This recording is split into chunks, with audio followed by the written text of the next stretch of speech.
Greetings, I am Barry Alcock, a retired English teacher from the Southwestern City Schools in southwestern Franklin County, Ohio. Today, I'm going to read to you Miss Rumphius by Barbara Cooney. I'm reading this book because it's a good book, and also it was my late wife's favorite children's book. She gave this book instead of a greeting card hundreds of times. I hate to think of how many times. Always with a little personal message about the person to whom she was giving the book. And when I had a chance to read it to you today, I took it. So, Miss Rumphius, Barbara Cooney. The Lupin lady lives in a small house overlooking the sea. In between the rocks around her house grow purple and blue and rose-colored flowers. The Lupin lady is little and old. But she's not always been that way. I know. She's my great aunt, and she told me so. Once upon a time, she was a little girl named Alice who lived in a city by the sea. From the front stoop, she could see the wharves and the bustling masts of tall ships. Many years ago, her grandfather had come to America on a sailing ship.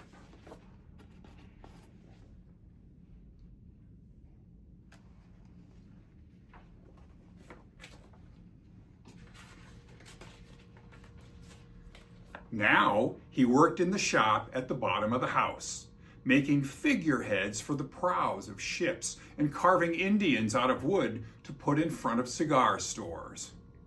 For Alice's grandfather was an artist. He painted pictures, too, of sailing ships and places across the sea. When he was very busy, Alice helped him put in the skies.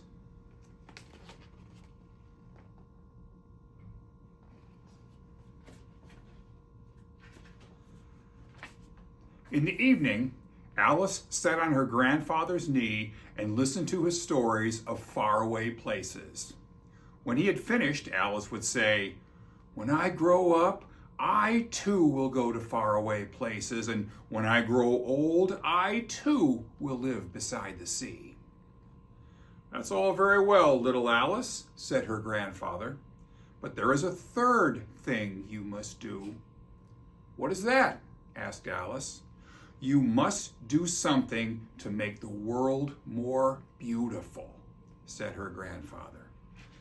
"All right," said Alice, but she did not know what that could be.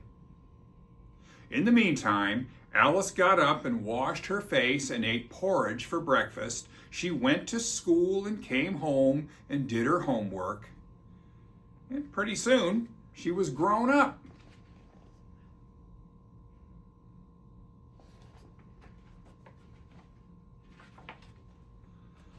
Then my great aunt Alice set out to do the 3 things she had told her grandfather she was going to do. She left home and went to live in another city far from the sea and the salt air. There she worked in a library, dusting books and keeping them from getting mixed up and helping people find the ones they wanted. Some of the books told her about faraway places. People called her Miss Rumphius now.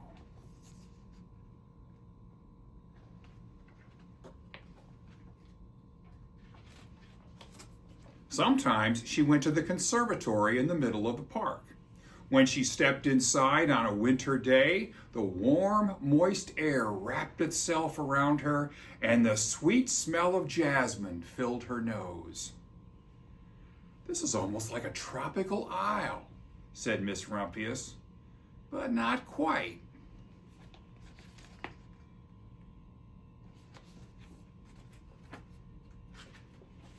So Miss Rumphius went to a real tropical island where people kept cockatoos and monkeys as pets. She walked on long beaches, picking up beautiful shells. One day she met the Bapa Raja, king of a fishing village. "You must be tired," he said. "Come into my house and rest." So Miss Rumphius went in and met the Bapa Raja's wife. The Bapa Raja himself fetched a green coconut and cut a slice off the top so that Miss Rumphius could drink the coconut water inside.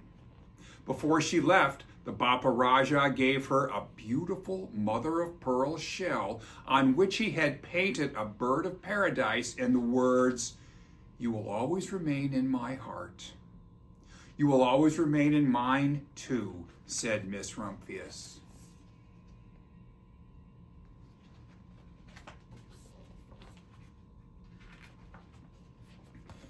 My great-aunt, Miss Alice Rumphius, climbed tall mountains where the snow never melted. She went through jungles and across deserts. She saw lions playing and kangaroos jumping, and everywhere she made friends she would never forget. Finally, she came to the land of the lotus eaters, and there, getting off a camel, she hurt her back. "What a foolish thing to do," said Miss Rumphius. "Well, I certainly have seen faraway places. Maybe it is time to find my place by the sea." And it was, and she did.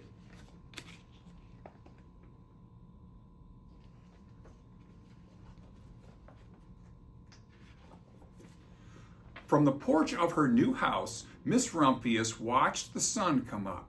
She watched it cross the heavens and sparkle on the water, and she saw it set in its glory in the evening. She started a little garden among the rocks that surrounded her house, and she planted a few flower seeds in the stony ground. Miss Rumphius was almost perfectly happy. "But there is still one more thing I have to do," she said. "I have to do something to make the world more beautiful." But what? The world already is pretty nice, she thought, looking out over the ocean.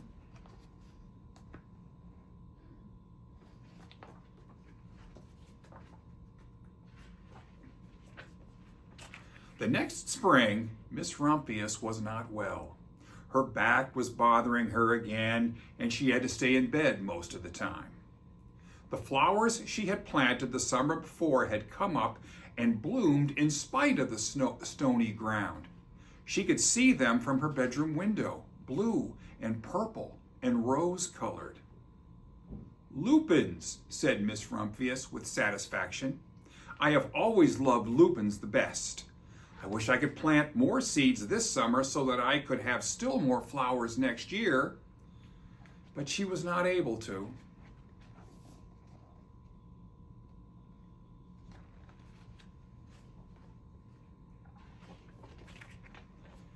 After a hard winter, spring came. Miss Rumphius was feeling much better. Now she could take walks again. One afternoon, she started to go up the hill where she had not been in a long time. "I don't believe my eyes," she cried when she got to the top, for there on the other side of the hill was a large patch of blue and purple and rose-colored lupins. "It was the wind," she said as she knelt in delight. "It was the wind that brought the seeds from my garden here, and the birds must have helped." Then Miss Rumphius had a wonderful idea.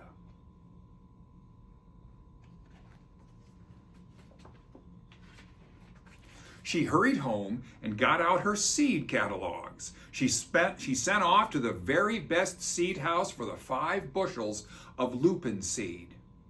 All that summer, Miss Rumphius, her pockets full of seeds, wandered over fields and headlands, sowing lupins. She scattered seeds along the highways and down the country lanes. She flung handfuls of them around the schoolhouse and back of the church. She tossed them into hollows and along stone walls. Her back didn't hurt her any more at all. Now some people called her that crazy old lady.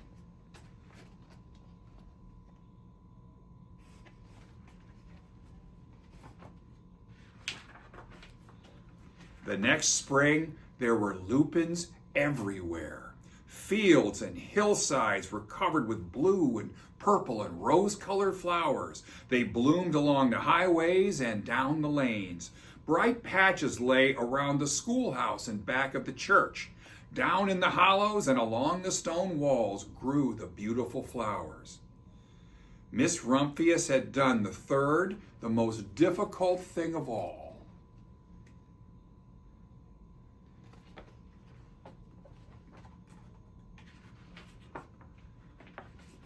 My great aunt Alice, Miss Rumphius, very old now. Her hair is very white. Every year there are more and more lupins. Now they call her the Lupin Lady. Sometimes my friends stand with me outside her gate, curious to see the old lady who planted the fields of lupins. When she invites us in, they come slowly. They think she is the oldest woman in the world. Often she tells us stories of faraway places. When I grow up, I tell her, I too will go to faraway places and come home to live by the sea. That's all very well, little Alice, says my aunt, but there is a third thing you must do. What is that, I ask. You must do something to make the world more beautiful. All right, I say.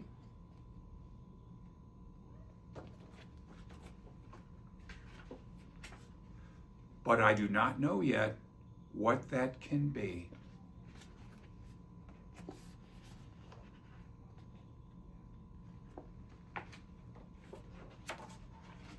And that's the story of Miss Rumphius. Thanks.